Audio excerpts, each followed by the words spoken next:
High বন্ধুরা, সবাইকে good morning. এলাম এয়ারপোর্টে ঘুরতে, আজকে যাবো আইজল। চলো এয়ারপোর্টের ভিতরের দিকটা দেখায় তোমাদের। বাসে করে যাবো ভিতর থেকে এয়ারপোর্টে, ভিডিও করে তোমাদের দেখাচ্ছি।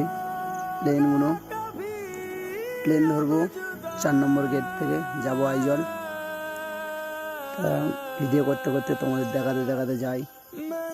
সব বন্ধুদের, সকল ফ্রেন্ডদের দেখাতে দেখাতে গেলায় আসলাম। নামবো, নেমে প্লেনের সিঁড়ি থেকে আমি উঠছি। ভয়ও লাগছে। হাই সবাইকে, হাই। সবাই কমেন্টে জানাবে প্লেনের দিক কেমন লাগে। ভয়ও লাগছে, সবাইকে জানাচ্ছি। ভয়ের দিক থেকে সাহস দিও সবাই। প্লেনটা দেখতেই পাচ্ছ। চলো প্লেন ছাড়বে, দেখা যাক।